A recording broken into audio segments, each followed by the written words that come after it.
we go. All right. Corruption is endemic, and that's part of the reason I think that after I've done all these stories around the region and in the Philippines, that's the core root of almost every issue I've touched.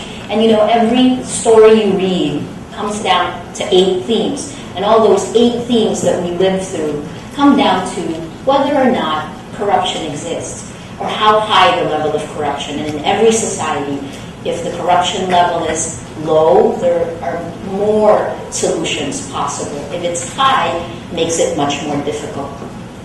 In a country like the Philippines, and a lot of the things I will tell you will come from my own experience, people will tell you that it's not so easy to be successful and not be corrupt. I would love to ask Pai how she deals with corruption, but I'm not a journalist right now. So, particularly with people who are trying to get you to be corrupt, trying to get you to do the wrong thing. Let's start there. Influence peddling, conflicts of interest, something that simple. Because it's really the details. It's the line, and I have talked about this a lot. So people who want you to actually do the wrong thing will always tell you this. You have to do the wrong thing to succeed. So sometimes it seemed to me when I was their age that doing the wrong thing was the only way to get ahead. And that's what people around me who are succeeding are telling me, but they're doing the wrong thing. So when I was 25, I was trying to figure out, I'd just come back to the Philippines. I grew up in the States, I'd just come back to the Philippines, and I was trying to figure out, wow, we've just come out of people power, and here we go. 20 years from now, this country is going to be magnificent, and I want to be here. 20 years from now, I was back inside ABS-CBN. We had Proclamation 1017, and there was an APC outside ABS-CBN about to threaten to close us down. It was really bad. Anyway, when someone tells you that you have no choice but to do the wrong thing, you have to find the courage to say no. And I'll tell you why, and I'll show you why every one of you in this room can actually, if you do this, can make a huge difference.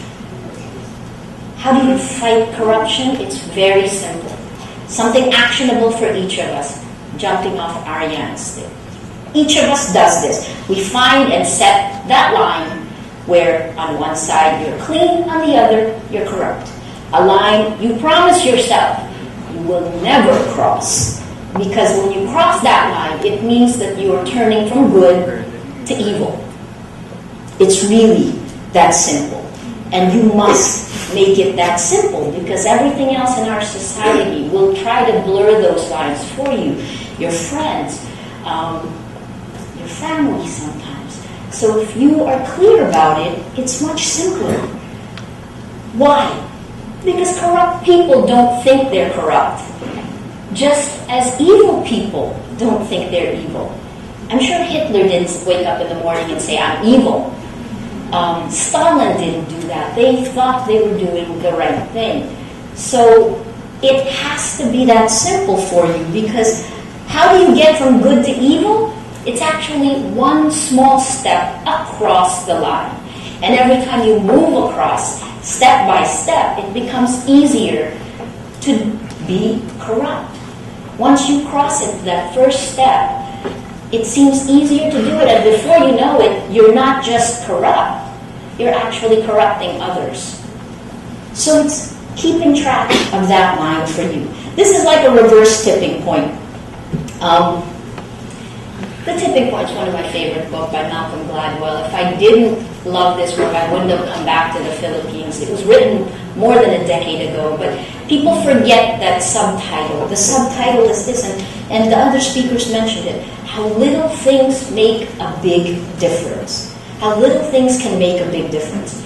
Because that's actually the reality. That's the truth. It's the little steps that begin the change that simmers beneath the surface until the system hits critical mass, hits boiling point, until the system changes. So it's those small steps. When did we become endemically corrupt as a nation? It's this. It was the point when enough people took enough small steps to make it that way. And we have to change it. How do we do that? By understanding how we got there. And it all starts with each person making a choice. That choice is simple. Draw the line in the sand and do not cross it. The most dangerous decision is the first one that you make. So if you draw the line in the sand, when you move from being idealistic and completely clean, then you're slightly tempted. Then you move over and you start to consider it, and then you do it. It's that first step that's important. You can't accept it, don't do it. Because once you do, it's a slippery slope. You have to define that line and not cross it. I'll talk about it from my perspective as a journalist. We have a politician, we have an entrepreneur, we have other professionals here who can talk about their experiences. But for me, journalism. I've been a journalist my entire life, most of it. And what I've found in this country, and when I talk to friends who are in government, in the private sector, after managing a network for 6 years, everyone tells me that they have journalists on their payroll. And they tell me that they're frustrated by how many journalists they have to pay off. So I always go back to them and say, well, then stop paying them. Because if you're not paying them, then maybe they won't be so corrupt. It depends where it starts, about chicken or egg. But then they say if they don't pay the journalists, then they take a risk because they might be hit. There's even a phrase for it, ACDC, attack, collect, defend, collect. So they actually, some people will pay them both ways. Radio broadcasters coined this term. They attack someone, they collect from that someone to stop attacking them. Then they defend someone, and then they collect. And that could be the same person they're attacking and defending. Very hard, this thing. Why does it also work? Because paying works in the favor of the newsmakers in many instances, right? They are assured of the story. They know what it will show. It's the story they want to tell, rather than perhaps the uncertainty of a real democratic space where maybe transparency will show things that they'll actually have to change. So it works in the favor of the newsmakers, and the journalists who are getting it are in on it. This is our cycle. This is my industry. Young journalists, the reason why I love young journalists, they say no. They say no because they're idealistic. They say no because that's the way they think the world should be. I get emotional when they talk about this. I love John's 3-year-old view of the world. So young journalists walk into it. You know, when I was with ABS, we hired these young idealistic kids, and it's great to see them grow up. And I hope that they don't follow the path of many, which is they come in idealistic, they see the way things really work. And then things start to blur in their heads, and they make a choice. It always comes down to that, the choice that you make. And then the real test comes. And what's that test? It is the offer that is hard to say no to. That'll always happen to anyone. So I have a core group of friends, and we talk about this all the time. Everyone gets that offer. If you pass the test, if you pass that test, chances are you'll stay clean chances are you'll stay clean your whole career. Because you already said no to the hardest thing, the one that you wanted, right? If you don't pass that test, chances are you'll be corrupt. Because you've already taken the small step, and the next step is smaller. And then before you know it, you've descended into the pit Dante's seventh. That's simple. You have to find the courage to do it. Cheche Lazaro, who was then double my age, no, not quite. She might be watching it. Cheche Lazaro gave us great courage, and now I hope with my team I do the same thing for them. You have to say no. You cannot cross the line you set for yourself. On this side of the line, you're good, and on this side of the line, you're evil. So now we have to define evil. What is evil? Let me give you some quick things to throw at you. Some final thoughts on this. This is from the Lucifer Effect, how good people turn evil. A guy named Philip Zimbardo, psychologist, did an experiment at Stanford 40 years ago. And he came back and actually used this experiment to defend the American soldiers who were accused of torture in Abu Ghraib, in Guantanamo Bay prisons. 40 years ago, he took his students in Stanford, assigned half of them to be guards, the other half to be prisoners. They had to stop the study in less than a week when the guards became sadistic and the prisoners became pathological. If you read this book, you'll understand why, but it basically shows you how good people can turn evil. It shows how situations, let's call it culture, can make good people do bad things because they conform, they comply, they obey, or are seduced by the circumstances. Reading this book helped me understand Philippine society because our society is also a high power distance society. High power distance meaning we follow authority more than Western cultures which have a low power distance index. So we rarely challenge authority in our lives, in our jobs. A boss here has far more say over their employees than a boss in an American company where an employee will come up to the CEO and say, yo, what's up? Here, this is sir, diba? So those are some of our distance things. But anyway, so these findings explain electoral cheating, the Ampatuan massacre. Why are things the way they are? How good people turn evil. Here's a clinical description from Philip Zimbardo. He says, evil consists in intentionally behaving in ways that harm, abuse, demean, dehumanize, or destroy innocent others, or using one's authority and systemic power to encourage or permit others to do so on your behalf. Two parts of his definition, right? The first part is do no evil. And then the second part is do not allow others to do evil. And it's the second part that I think is instructional for us and something that I wanted to try to bring in, at least in my area of influence. For corruption, if I see corruption, I will not tolerate it. Something that simple for each of us. And again, part of our problem in our society is if I as a journalist see my best friend who's a journalist accepting money, the culture will turn against me if I turn him in. Those are the things we need to say no to. I want to share with you is I've only been talking about the individual and what you can do. But the reason why you have to draw the line yourself is because individual will is maybe largely a myth.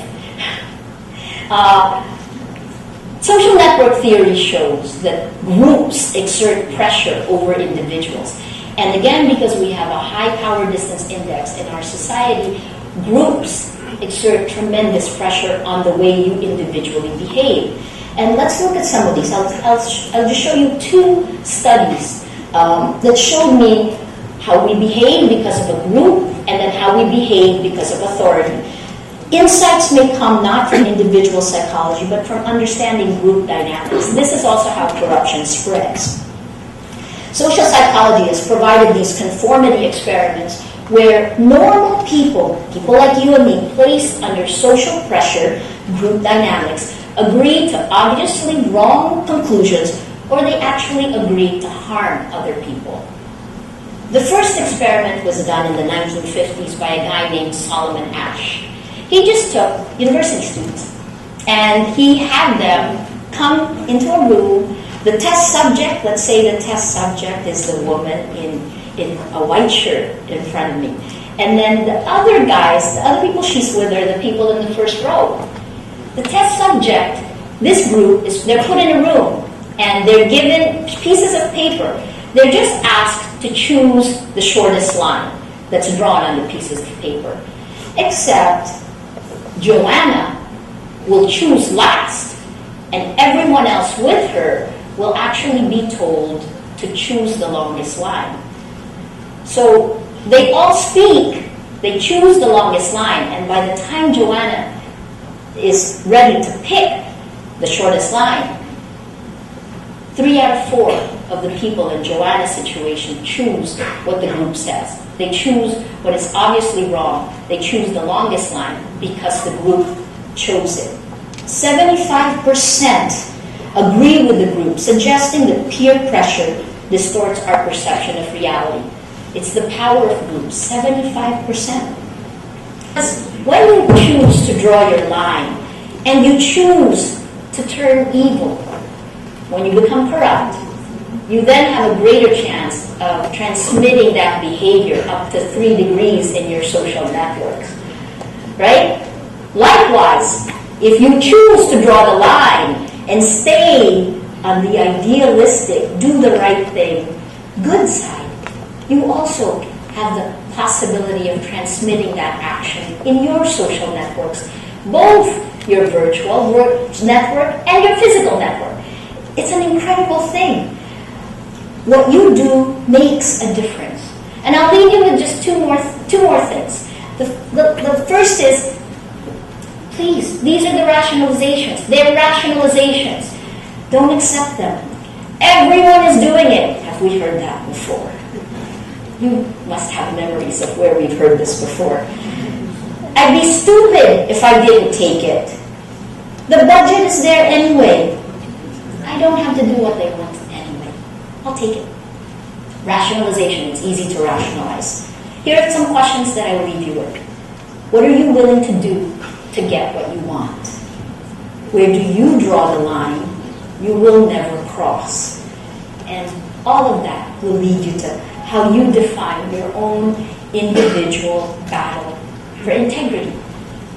I'll leave you with just 4 tips from me, from my experience.